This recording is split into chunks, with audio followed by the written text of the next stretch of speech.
Você sabia que no programa anterior nós falamos de Alan Moore e que nesse programa nós vamos continuar falando de Alan Moore?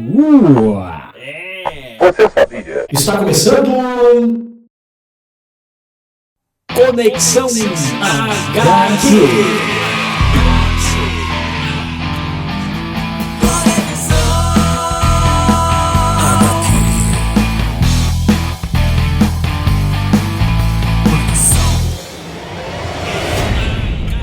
Estamos começando mais um Conexão HQ com o pessoal da UCM Comics. Eu sou Marcelo de Oliveira. Eu sou Marcelo Castilho. E diretamente de Nottingham, Inglaterra. Bom, sem mais delongas, estamos falando de Alan Moore. Alan Moore de novo. De novo. Mas nada melhor do que falar de Alan Moore.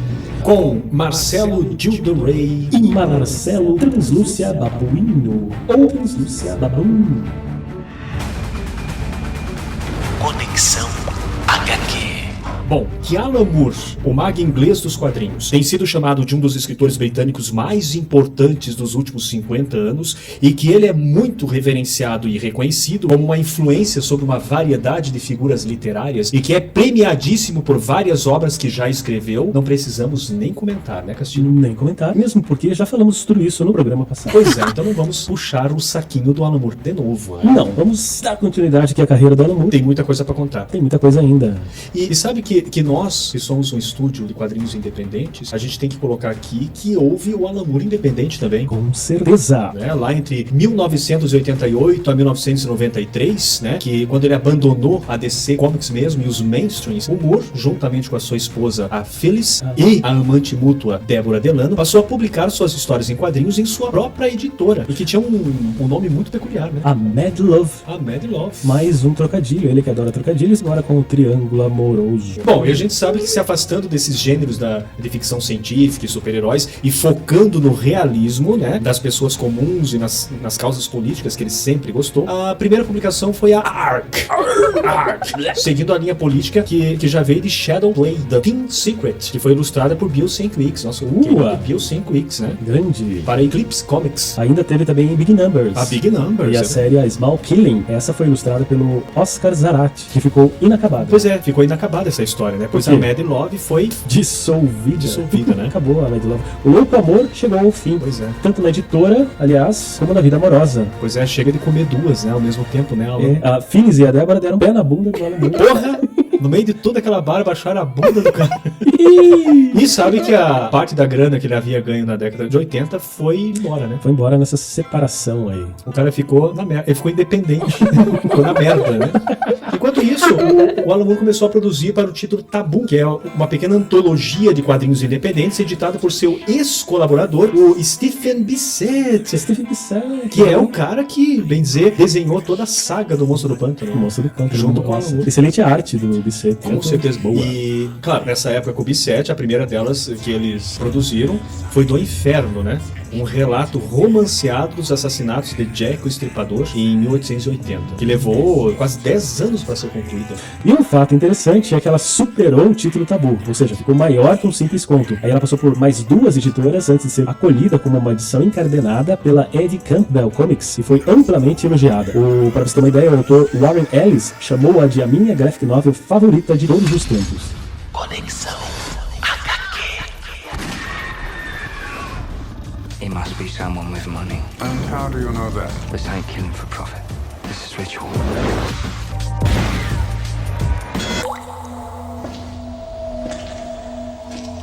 Jack the Ripper's not finished. Where is he? I want you. Here we go!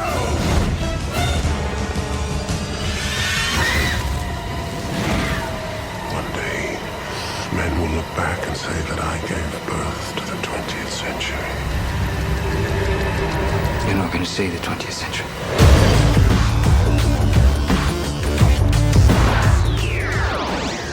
Enquanto isso, na Sala de Justiça.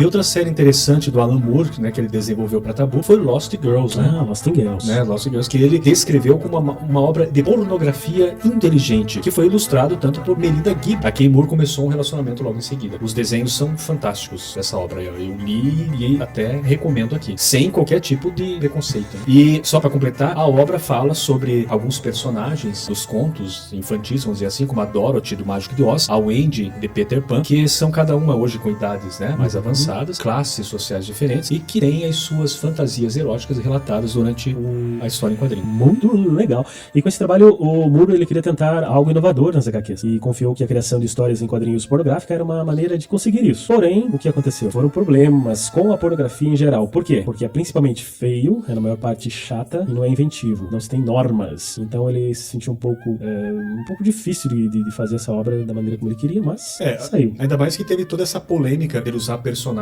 de contos infantis, né? Também. Como os personagens das suas perversões eróticas. Mas, como a Mad Love acabou, né? E ele precisava pagar suas contas no mês.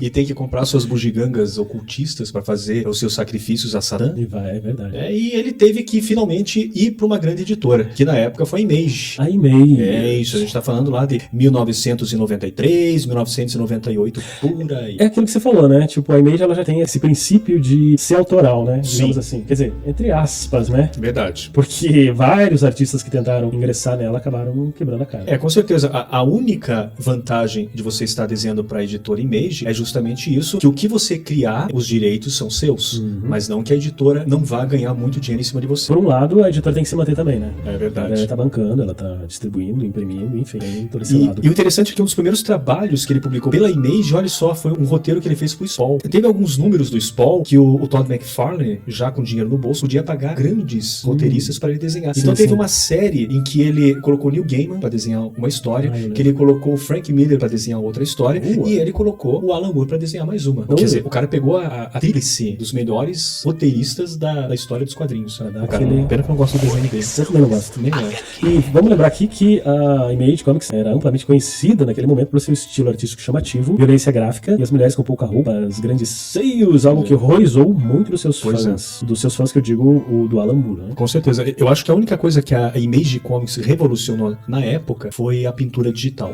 Ela veio com essa proposta da pintura digital e dali em diante todas as editoras acolheram esse modo de você colorir histórias em quadrinhos. Concordo. E depois desse trabalho com o Spawn, o Alan Moore seguiu pela própria criação a sua própria minissérie, a 1963, que era um pastiche de histórias de Jack Kirby desenhadas para a Marvel nos anos 60, seguindo a regra da editora com o seu estilo bastante exagerado e personagens muito coloridos, como você falou. Sim, mais uma vez a homenagem do Alan Moore aos grandes clássicos da história em quadrinhos. Ele adora isso. Adora. E de acordo com ele mesmo, o público em quadrinhos havia mudado enquanto ele estava distante, né, desse cenário dos super-heróis lá desde 1988, e parecia que a maior parte do público realmente queria quase nenhuma história, apenas lotes e lotes de páginas inteiras, e ele estava interessado em ver se poderia escrever uma história decente para esse mercado. E o que mais tarde ele definiu que havia escrito o melhor de histórias medianas para jovens entre 13 a 15 anos. É verdade. Ele fez uma coisa para saudosistas e ele esqueceu que nessa época eram justamente os adolescentes que estavam crescendo os olhos em cima das histórias em quadrinhos. Principalmente o público da Image, né? Que acho que atraía mais ainda esse público mais jovem. E a gente não pode esquecer que ele escreveu também algumas minisséries, né, para Image, né? Ah, sim. Nós temos o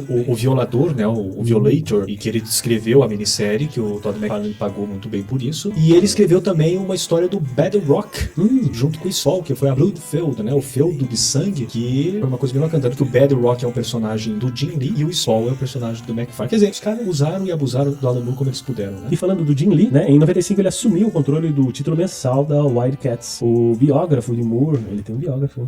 Ele é foda, hein? É foda. É o Lawrence Arkin. Ele comentou criticamente a série na época. O próprio Moore observou que foi a primeira série regular mensal que ele escreveu lá desde o Monstro do Pântano. E em grande parte porque ele gostava do Jim Lee. Admitiu que não estava totalmente feliz com o trabalho e que tinha usado a sua concepção sobre o que os fãs queriam, ao invés de ser inovador. Pois é, o que eu acho que aconteceu aí foi justamente uma amizade, né? Ele sempre teve uma amizade muito grande com o Jim Lee e com certeza ele iria roteirizar o Wildcats. Acho que aí bateu mais forte a amizade. Mas o Wildcats não é ruim, não. Eu acho que do Sam Image, acho que deve ser a melhor coisa ali, daqueles super-heróis. Assim. O Jim Lee era ali o melhorzinho. O melhorzinho daquela safra. Isso é verdade. Em seguida, claro, ele assumiu o Supremo. Supremo. Do Rob Liefeld. Verdade. Que é um personagem com muitas semelhanças com o Superman da DC Opa, Comics. total semelhança. O Rob Liefeld adora copiar na cara dura.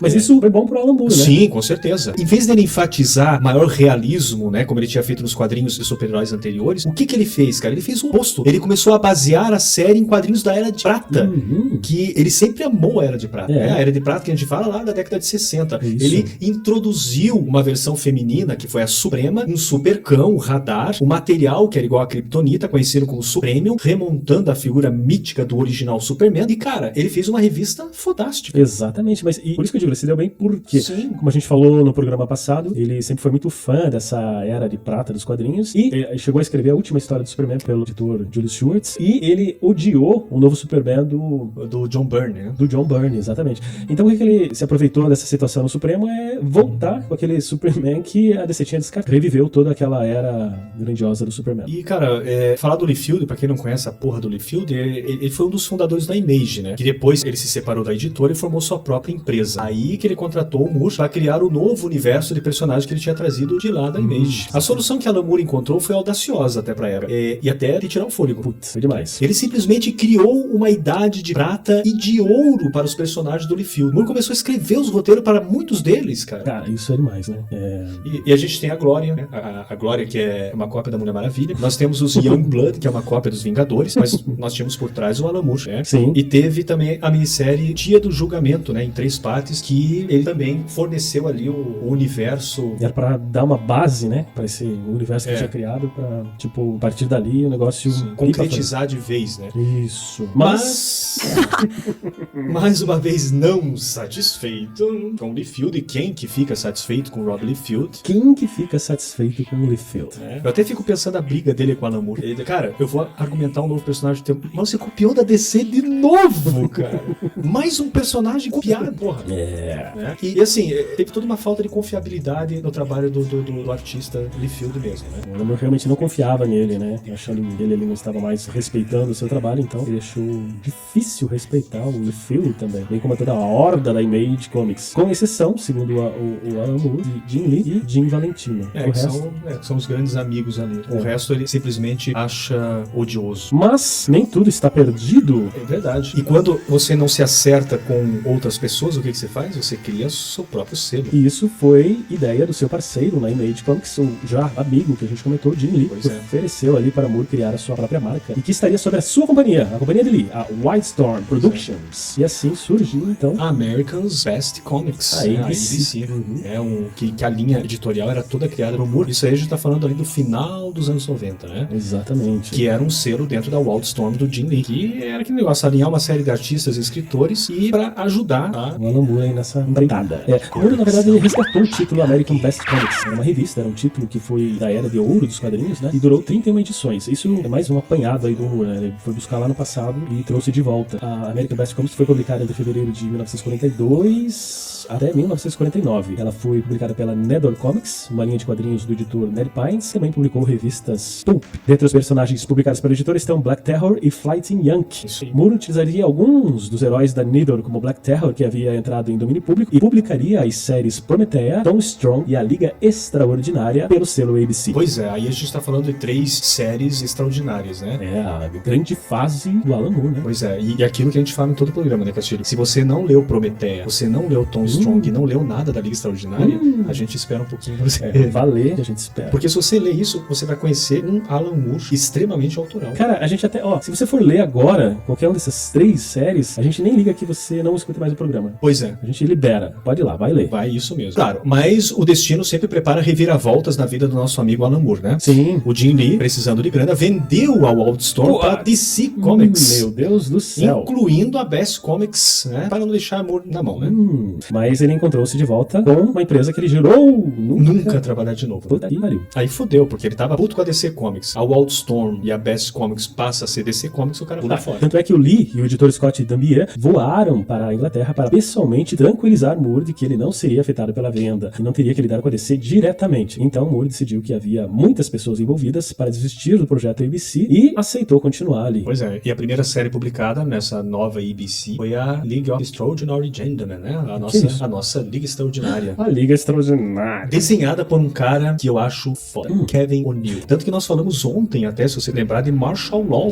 desenhada pelo Kevin O'Neill, e a Era Metalzoica, Meu Deus! desenhada por Kevin O'Neill. Cara, a Era... Não. Por isso que eu gosto de Kevin O'Neill. Agora a gente vai parar tudo aqui e vamos ler. Vamos ler a Era Metalzoica. Caralho! Pois é. Caramba. Voltando à Liga Extraordinária, a série foi bem recebida finalmente, e Moore estava satisfeito que o público americano estava gostando de algo que ele considerou perversamente inglês. Realmente. Pra quem não sabe, a Liga Extraordinária são personagens da literatura clássica inglesa transformados em super-heróis, vamos dizer assim, heróis, montando uma equipe pra salvar o mundo. Né? Tá lá Alan Quartman, tá lá a Mina Harker, tá lá o Homem Invisível, tá lá o Capitão Nemo e por aí vamos. Olha só, hein? E se essa Liga Extraordinária fosse brasileira, então estaria lá o quê? O que estaria lá seria um personagem do Machado de Assis, vamos dizer assim. Exatamente. Sabe que tentaram até fazer, mas... Inclusive tem vários fakes da Liga Extraordinária com personagem de filme, umas coisas misturadas, umas coisas bem legais assim, que a gente encontra aí na internet. Bem interessante. Conexão HQ. I don't know how to drive this thing! Surface! I doubt you measure danger the way I do.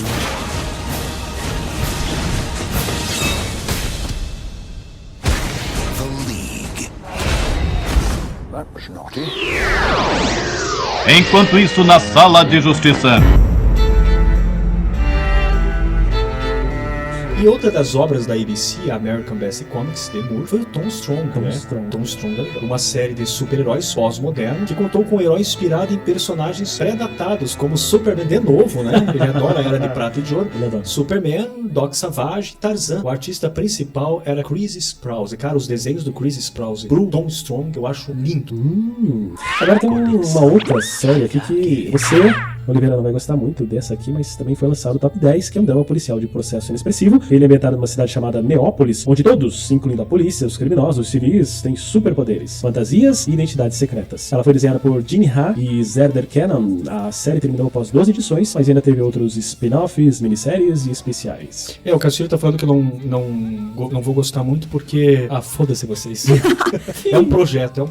É, uma coisa que o Oliveira pensou, que é meio parecida com essa história, mas vamos deixar pra lá. E a gente não pode deixar de falar de Prometeia. Prometeia, eu comecei a ler pela Pixel, pela editora Pixel Magazine, e é fantástico, e é justamente a personagem onde Alan Moore vai colocar toda a sua experiência ocultista. Toda a sua influência, enfim, seu lado oculto. Sim, ali tem de tudo. Desde Cabala, Aleister Crowley, temas psicodélicos, é fantástico. E a arte toda é desenhada pelo J.H. Williams III. E a obra, segundo Moore, é uma declaração pessoal. Que legal! Ele afirmou também que ele queria ser capaz de fazer uma HQ sobre o oculto, que ele não retratasse o ocultismo como um lugar escuro e assustador. É verdade. Porque essa não é a experiência dele com o oculto.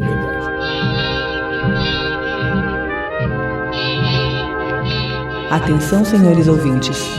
A Conexão HQ vai terminar em 5 minutos.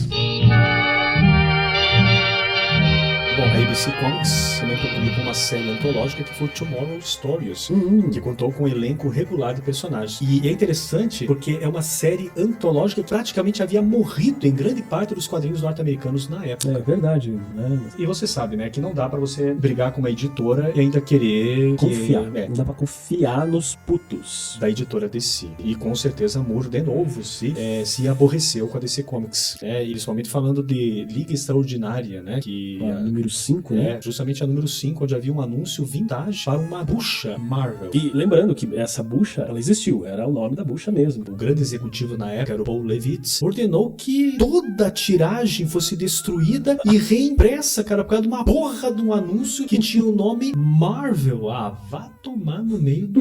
Segundo ele, era para alterar ali para a bucha surpreenda, para evitar o atrito da DC com a sua concorrente Marvel Comics.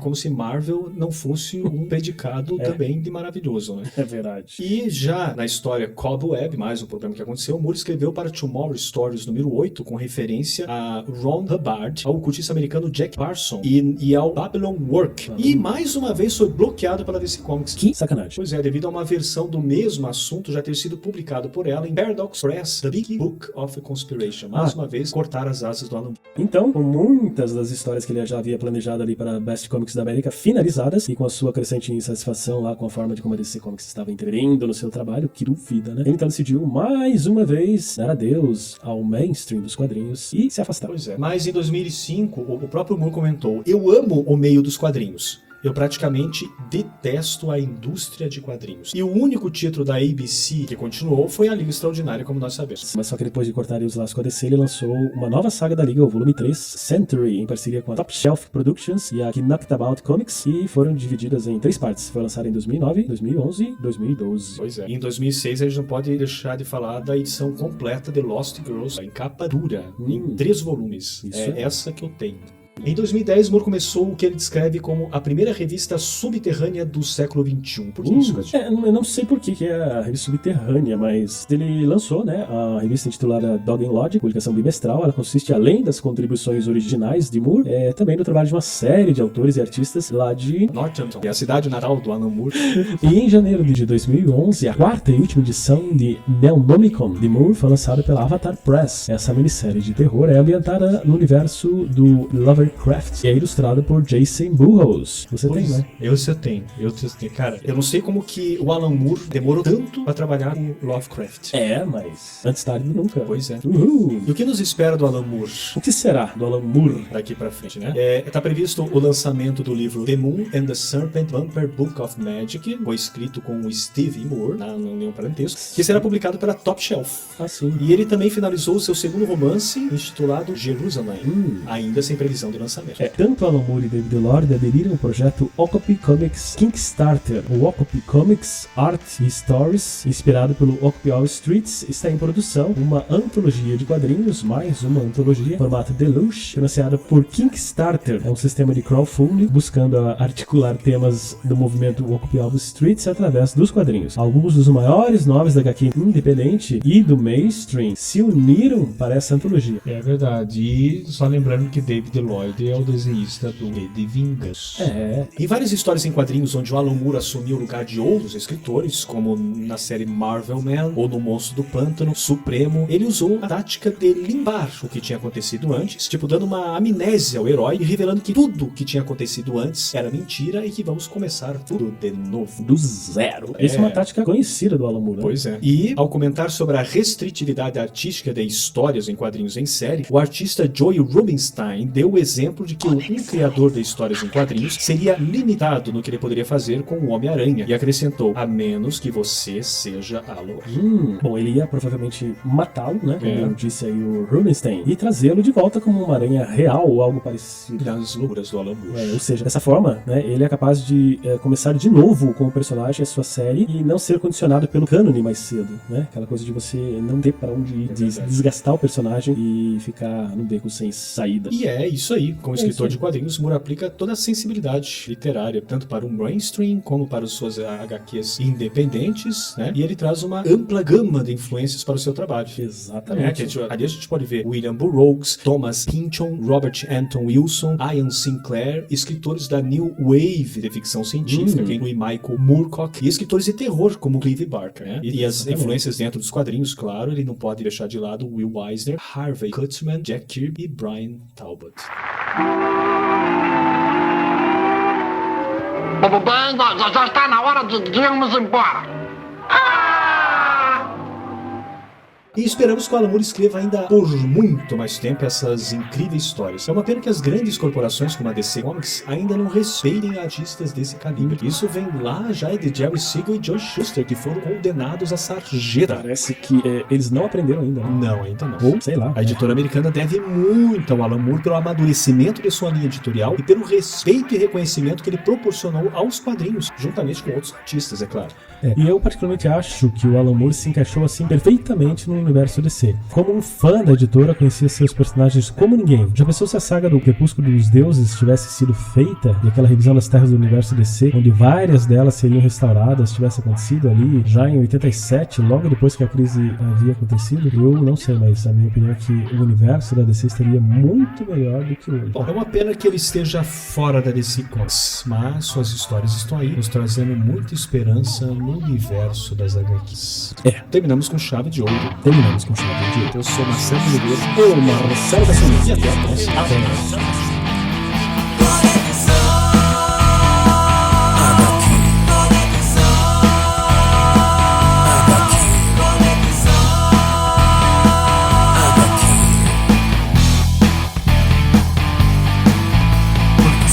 Estamos começando mais um Conexão HQ com o pessoal da UCM Comics. Eu sou Marcelo de Oliveira. Eu sou Marcelo Castilho. E diretamente de Northampton, Inglaterra. Bom, sem mais delongas, estamos falando de Alan Moore. Alan Moore, de novo. Mas nada melhor do que falar de Alan Moore. Com os Minutemen Oliveira. Vamos de novo.